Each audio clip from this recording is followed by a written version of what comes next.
আসসালামু আলাইকুম ভিউয়ার্স, সবাই আশা করি ভালো আছেন। আজকে আমি কবুতরের মাংস রান্না করব, তো সেটাই আপনাদের সাথে শেয়ার করছি। এই যে আমার কবুতরের মাংস রেডি করে নিয়েছি কুটে ধুয়ে। এগুলো আমাদের ছাদের পালা কবুতর, ওখানে অনেক কবুতর আছে, সেখান থেকে দুটো কবুতর আমরা জবাই করে পরিষ্কার করে নিয়েছি। তো প্রথমেই ফ্রাই প্যানে তেল দিয়ে দিচ্ছি। চুলার জালটা একদম অল্প আঁচে রেখেছি এখন। এরপর দারচিনি, এলাচ, তেজপাতা দিয়ে দিলাম। এবার এর মধ্যে পেঁয়াজ কুচি দিব।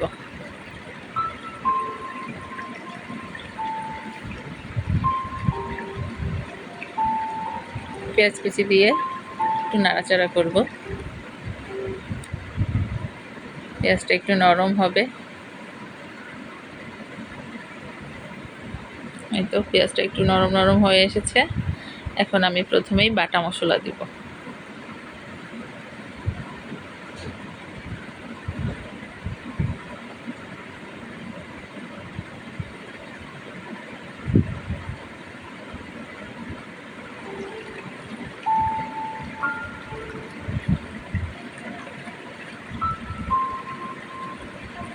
আদা বাটা, রসুন বাটা, জিরা বাটা দিয়ে দিলাম।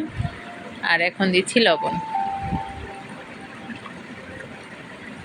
বাটা মশলাটা আমি তেলে ভেজে ভেজে নিই, তাহলে আর কাঁচা গন্ধটা থাকে না।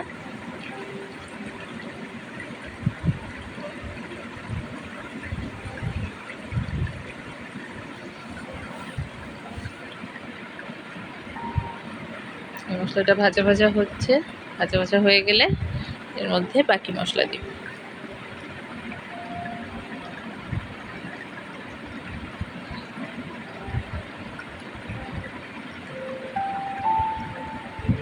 সুন্দর করে নেড়ে চেড়ে ভাজা ভাজা করে নিয়েছি। এবার দিচ্ছি হলুদ, ধনিয়া গুঁড়া আর শুকনো মরিচের গুঁড়া। এখানে একটু পানি দিয়ে দিব, না হলে তীব্র গন্ধ ছড়াবে, হাঁচি কাশি চলে আসবে। এই তো মশলাটার পাত্রটা ধুয়েই পানি দিয়ে দিলাম।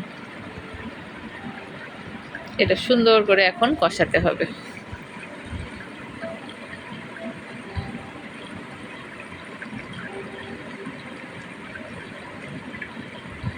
আর একটু পানি দিয়ে এখন এটা ভালো মতো কষতে দিব।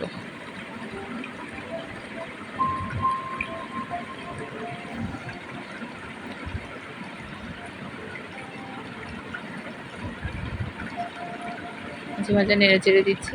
এটা ঢাকনা দিয়ে দিলেও হয়, আবার না দিলেও হয়, কোনো ব্যাপার না। এই যে আমার মশলা কষে আসছে, তেল উপরে উঠে গেছে।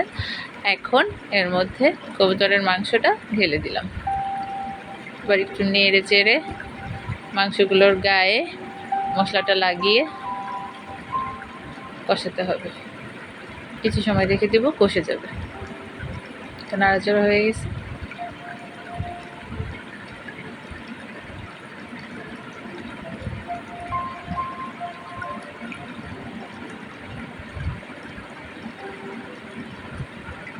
ঢাকা দিয়ে দিলাম।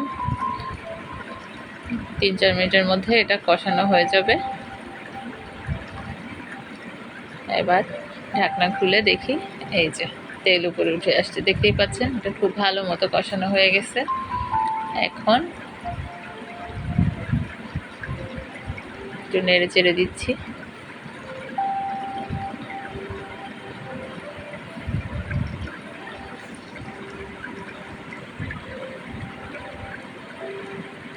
কিছু রসুন রেখেছিলাম, এটা আস্তেও দেওয়া যায়। এই রসুনগুলো বেশ বড়, তো এই জন্য আমি মাঝখান থেকে কেটে দিলাম। আস্ত রসুন দিলে কিন্তু খেতে খুব ভালো লাগে। আর কিছু কাঁচা মরিচ, এটাও আস্ত দেওয়া যায়, কিন্তু আমি ফালি করে দিয়েছি, যেহেতু একটু ঝাল ঝাল সবাই পছন্দ করি, তাই কেটেই দিয়েছি। আর এটা হচ্ছে একটু গরম মশলা গুঁড়া। কবুতরের মাংসে অনেক সময় একটু গন্ধ গন্ধ থাকে, তো এই গুঁড়াটা দিলে একেবারেই কোনো গন্ধ টন্ধ কিছু থাকে না। খুবই মজার লাগে খেতে, টেস্টও বেড়ে যায় অনেক।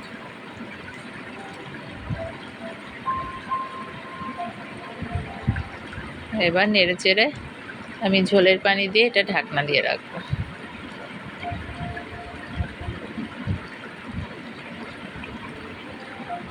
যে যে পরিমাণ ঝোল রাখতে চান সে পরিমাণ দিবেন।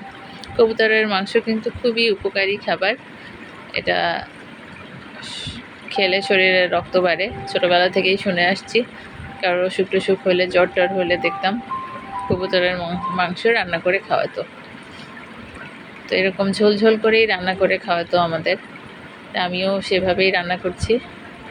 এই যে আমি যে পরিমাণ ঝোল রাখবো সে পরিমাণ পানি দিয়ে এখন ঢাকা দিয়ে দিচ্ছি। এটা এখন রাখতে হবে 8 থেকে 10 মিনিট, তাহলে মাংসগুলো সুন্দর সিদ্ধ হয়ে যাবে। এই তো হয়ে গেছে। আমি ঠিক 8 মিনিট পরে উঠাইলাম ঢাকনাটা, দেখেন সুন্দর মতো হয়ে আছে। এখন এটা পরিবেশন করব। এটা হয়তো আপনারা সবাই রান্না করতে পারেন, তারপরেও আমি যেভাবে রান্না করি সেটাই দেখাইলাম। আপনারা ট্রাই করে দেখতে পারেন, ভালো লাগবে। সবাই খেয়ে তো খুব প্রশংসা করেছে, সবার কাছেই ভালো লেগেছে। আশা করি আপনাদেরও ভালো লাগবে। সবাই সুস্থ থাকবেন, ভালো থাকবেন। আল্লাহ হাফেজ।